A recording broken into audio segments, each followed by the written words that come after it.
Hello, BookTube, and welcome to Epic Comic Book Wednesday. This is a world's finest collaboration between myself and Michael K Vaughan, where we combine the forces of stately Vaughan Manor and Hyde Cottage to talk about the comic books on which we have wasted our youths. And some waste products are bigger than others. The problem here is the problem of who's at the steering wheel. And in a moment of drunken frenzy, when we started this series, I gave control of the subject matter to Michael K Vaughan himself. I never get to pick. And Mike has decided for the month of August, since August is the month of Garb August, a Criminali's event where we all read and celebrate trash, that he would pick horrible comic book series for August. And he didn't pull any punches this time around. In order to talk about our comic today, we have to go back to the 1990s, which is otherwise known as the decade of bad decisions. And in the 1990s, Marvel Comics made a bad decision. Comic book companies, superhero comic book companies, tend to do this. The bad decision is called a continuity reboot. And those are always a bad idea. There is no such thing as a continuity reboot that helps anything, or that ever does any of its stated intentions.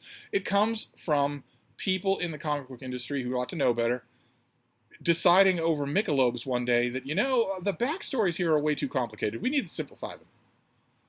Whether it's Crisis on Infinite Earths or any of the million spin-offs of Crisis on Infinite Earths, no matter what it is, if you try to revamp your continuity, you're going to lose fans and irritate the longtime fans who've been around forever. But Marvel decided to do this. They wanted to bring in some big creative guns, so they told those creative guns, here are some of our languishing titles. Do what you will with them. We're gonna split them off into another universe, another continuity, a parallel reality, and you can remake them from the ground up. We're not going to do it with everybody. We're not going to do this with the X books, with the mutant books, because they're making money. So you can't do anything about them. Or if you do, it will be part of, for instance, Marvel did something called the Ultimate Universe, Ultimate Marvel Universe. It was the same thing, but it wasn't quite as bad because it was always viewed as an alternate reality. So you had Ultimate X-Men, Ultimate Fantastic Four, the Ultimate Avengers were called the Ultimates, but you had the mother titles, the X-Men, the Fantastic Four, Spider-Man, the Avengers, still going on at the same time. Do that, fine. But Marvel decided to revamp some essential characters, the Fantastic Four, the Avengers, and our subject today, Captain America. The only difference being, and here I would have to watch Mike's video, he would probably know better than I would, but I could swear that Captain America as a title in the 90s, when this whole Heroes Reborn is what it was called, when this whole Heroes Reborn initiative came through, I could swear that Captain America was on an uptick, sales and popularity-wise. It was being written by Mark Waid, and no matter what you might think of him temperamentally, he's a heck of a comic book writer, and it was being drawn by Ron Garney, who's, for my money, the best Captain America artist of them all. And then that was rudely ended, so that a so-called superstar could come on and revamp Captain America from the ground up. And the superstar they got to do it is a comic book writer and artist called Rob Liefeld. And I want to put heavy air quotes on both writer and artist. I have made no bones of the fact here at Epic Comic Book Wednesday that I am not a big fan of the artwork of the Silver Age comic book artist Herb Trimpe, famous for his years on the Hulk, misdrawing the Hulk. But Rob Liefeld is the worst comic book artist who has ever put pen to paper. And he's even worse as a writer. And he was given free rein on Captain America. Do what you want. Remake the character. So he did. And we got a first issue. Marvel got a first issue. Captain America #1. You might be wondering, what's wrong with Captain America's face? Not necessarily his mask, although you fans of comic books will recognize right away. He doesn't have an A on his forehead. He has eagle. But what's wrong with his face? Why does he have huge Francis Dollarhide dentures instead of teeth? That's how Rob Liefeld draws teeth. And once you start to look at his artwork, you realize that that is the smallest of his infractions. He came up with the idea that Steve Rogers, the civilian identity of Captain America, will not remember that he was ever Captain America during World War II. He will have been put out to sort of hypnotic pasture with an idyllic family, a loving wife, and a little boy, living in the suburbs, just living a normal life. And every once in a while, when the government needs him, they will come and extract him, send him out on a mission, then re-brainwash him. And as issue #1 starts, he's having a nightmare. Steve Rogers is having a nightmare. No! He remembers Captain America. He doesn't know why. He bolts up out of bed yelling, no. That's his wife right there. And he asks in the next panel, maybe I should wake her. How did you not wake her? See, that's what I mean for his teeth, for his face. That's what his face looks like. That's what all Rob Liefeld's faces look like. But it's just a bad dream. He doesn't think anything of it. Instead, he just has a normal suburban breakfast with his wife and little boy. Sends a little tyke off to school, kisses his wife on the cheek as he goes off to work. And on his way to work, he encounters a stranger. And you're going to notice two things about the stranger right away. And if you're going to wonder if either one of those things makes sense, they don't. They are just Rob Liefeld being Rob Liefeld. Thing number one is that the stranger has these weird eyes. He has these holes in his head with bright white lights inside them. No human looks like that. No mammal looks like that. So you might automatically think, well, he's some sort of weird extraterrestrial creature. No.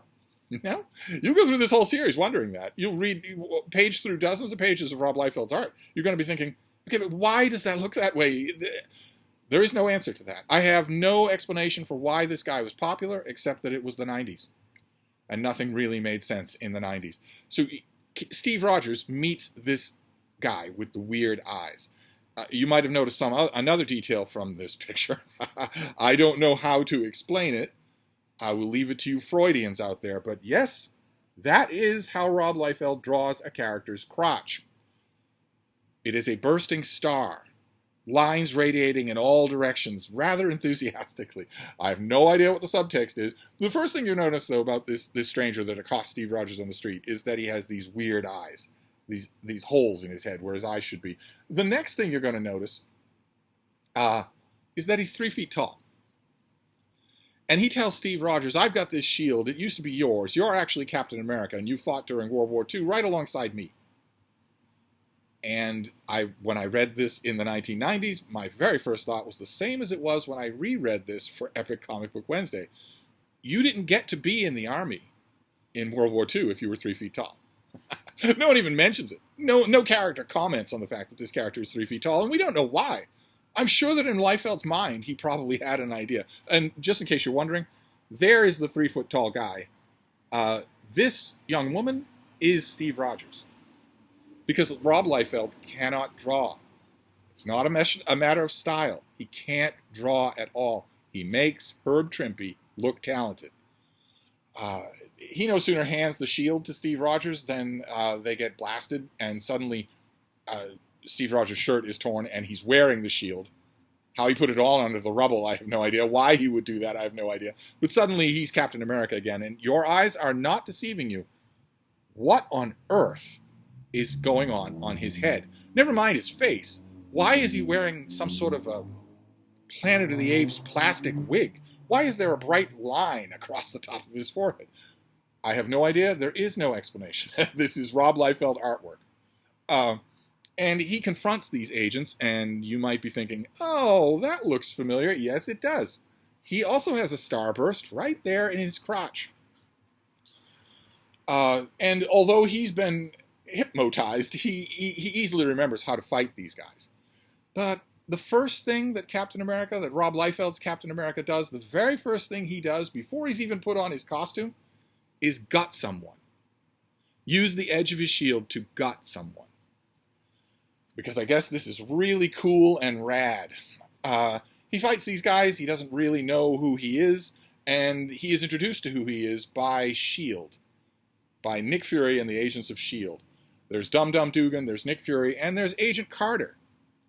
This thing, whatever this is Agent Carter. I have no idea what that is. I don't know what that is on her head. I have no idea why her body proportions look the way they do. But they introduce Steve Rogers to his identity as Captain America. And in order to do that, Nick Fury has to dispel the illusion of his domestic life by revealing to him that the whole time that he was with his wife and kid, they were robots.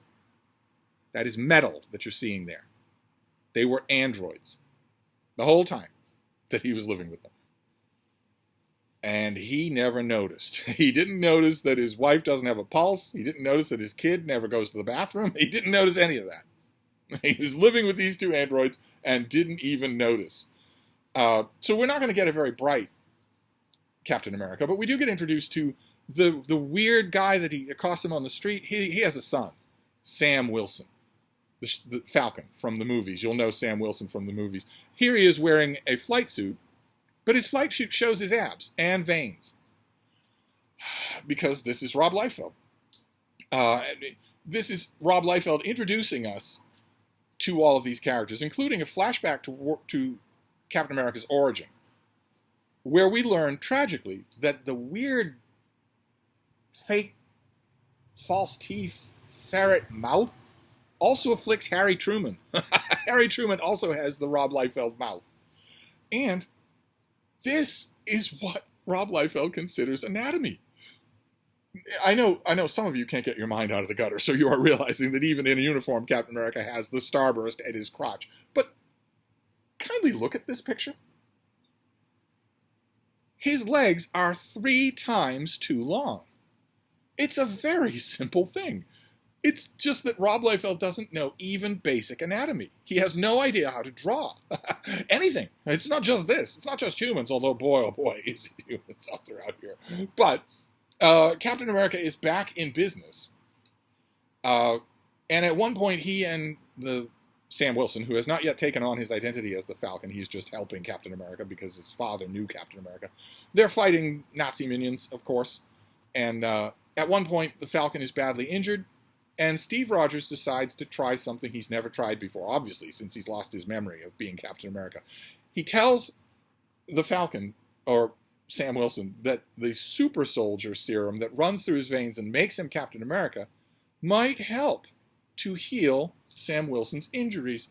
He uses his shield to cut open his own wrist and drops blood into Sam Wilson's mouth. And your eyes are not deceiving you. In addition to Steve Rogers going, who knows how long, not noticing that his wife and little boy were robots, he also never noticed that his own blood is bright green. And on top of that, it does heal Sam Wilson and give him superpowers. It makes him super athletic. Why, then, isn't Captain America simply draining his blood into Dixie cups for everybody he knows? No explanations ever made. None whatsoever. Instead, we just get one stupid fight scene after another for a few issues until finally someone realized that this isn't going to work, that no one likes this. Fans are hating this. They were hating it anyway. Fans were hating this anyway. They were hating Heroes Reborn anyway, just across the board. They were buying them, but this was, keep in mind, the 90s. This was when collectors started entering the market in full force. I think that Marvel will still claim that Heroes Reborn did really well in terms of sale numbers. Fans hated it. I never knew anyone who didn't hate it. But if the sales numbers are accurate, well, the fans didn't buy the books. The collectors did, thinking, well, I've got a Captain America #1. That's going to be worth something someday. And for all I know, the Rob Liefeld Captain America #1 is worth money. But it's dumb. Really, really dumb. And after a few issues, Liefeld lost interest and moved on. The series was still going to go on, so they got a better artist to do the artwork. You couldn't do a worse. You couldn't get a worse artist. And at one point, later on in the series, Captain America realizes, I think I hear the distant voice of 10,000 comic book fans saying that the eagle on my forehead looks dumb, and they want my A back because that's what Captain America has had for 60 years. So he peels the eagle off his forehead and just slaps an A on there. Like that thing was stuck on the whole time that he was fighting hordes of Nazis.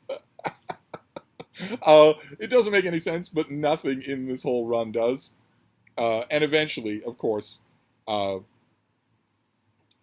it reached the end. Eventually, fans weren't having it, and maybe the sales numbers were up, but that's no way to work now. That's not a workable business model until you reach 2015, when all of a sudden, making comic books that you know your fans hate, and hate every month, and aren't buying, that only collectors are buying them, suddenly that became the Marvel and DC business model. It wasn't just an exception, it was what we're going to do. That is our business model. So there aren't any loyal fans of Marvel or DC anymore. And that's what you need to keep comics going, which is why comics aren't selling.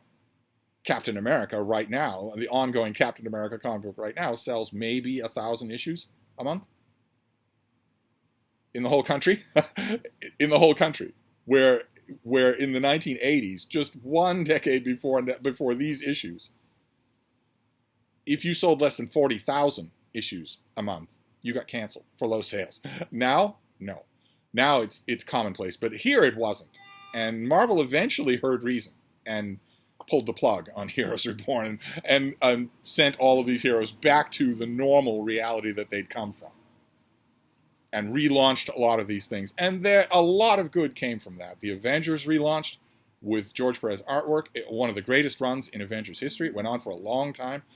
Most especially, blessedly, Captain America relaunched, and they reteamed Mark Waid and Ron Garney to do it, and they were great all over again with Captain America. So we were able to just forget that the Rob Liefeld Captain America ever happened. So, those of you keeping score at home, last week we had Prez, the first teenage president. This week we had the Rob Liefeld Captain America. God only knows what next week will be. I dread even thinking about it. We'll find out together. I will wrap this up for now. I will see you soon. Thank you, BookTube.